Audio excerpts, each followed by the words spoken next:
Hey, it's Dominique Broadway, award-winning personal finance expert and the founder of Finances Demystified. And today, I'm gonna be taking some questions from my team. I wanna see how I can help them with their finances. So does anyone have a question or like a burning financial thing that they're trying to get under control? Yeah, I actually just left my job and I have an old 401k. What am I supposed to do with it?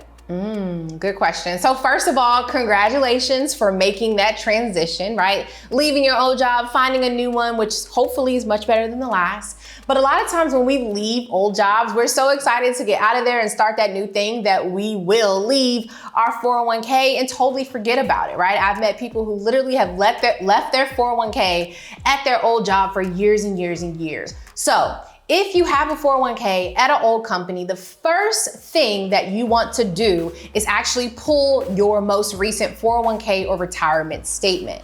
So you want to pull this statement and just start looking at it and seeing, like, one, how much money do I have in this account? What type of account is it? Is it a 403b? Is it a SEP IRA? Is it a traditional 401k? Is it a Roth 401k? So that's the first thing you want to do. And you also want to see what type of investments you have in the account. Right? So you want to get a clear understanding if you have mutual funds in this account, stock in the account, maybe company stock from whatever company you worked at, or if all your money has been sitting in cash or in a money market account. So you want to have a clear understanding of how much you have and what is in the account.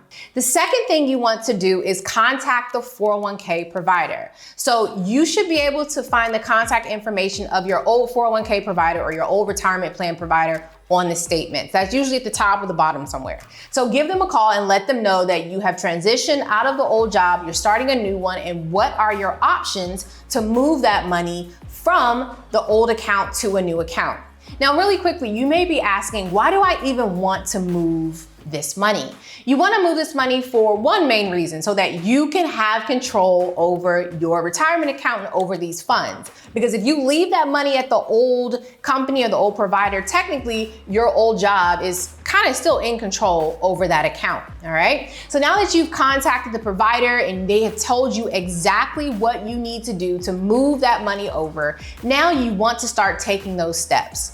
Now, those steps will typically vary based on the company, but usually they're gonna have you fill out a form, either like old school on paper, or fill it out online to tell them what you want to do with the money or where you want the money to go, all right? So now that you filled out this form, you need to have somewhere to send this money to.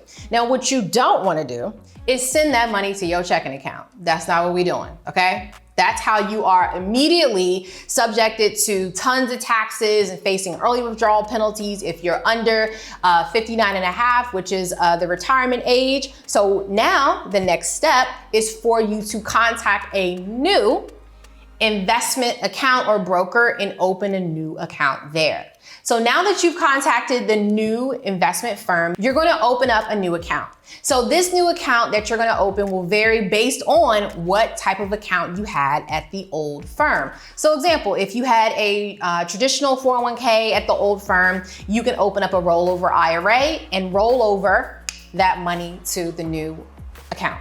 Hence the name rollover IRA, meaning you're going to be rolling those funds over from the old account to the new account. If you had a Roth 401k at the old company, then you need to open a Roth IRA at the new provider, et cetera, et cetera.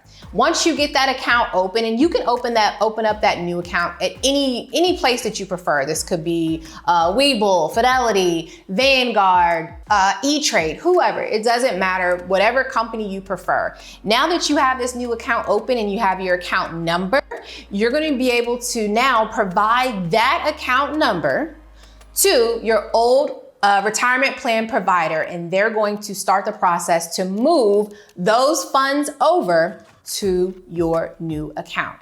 Now, another thing I want to add, as you're filling out this form and telling your old provider what to do, they're going to ask you an important question. They're going to ask you if you want these funds transferred over in kind, or if you want them liquidated and transferred over in cash. So what does it mean to transfer in kind?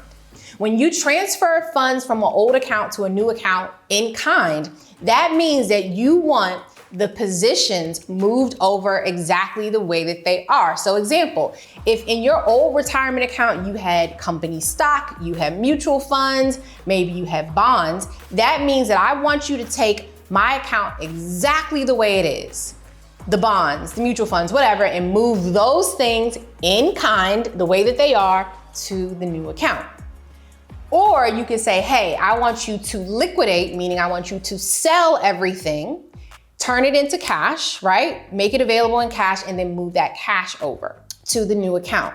Now, another thing you want to make sure that you're aware of, if you're telling them to sell everything, that means that you are locking in any gains or losses that you have in the account because you're liquidating it, okay? So if you don't want to lock in any gains or losses, then you want to have them transfer it in kind, all right? So that is the next step.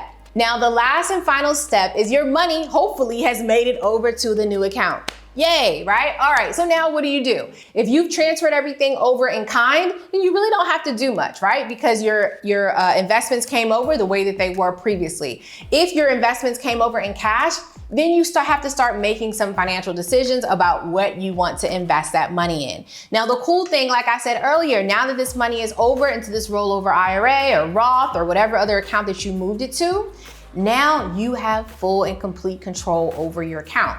And this is not considered a taxable event because you rolled the money over, meaning you moved it straight from your old account to your new account. So now it's in the new account, you can make your investment decisions and you are good to go. So those are my exact steps that you need to take so that you can regain control over your old retirement accounts. For more videos like this and other amazing financial education, make sure you follow me and you can use the links below to go to our website, financesdemystified.com, or join our upcoming free investing masterclass. Thanks for tuning in and I'll see you soon.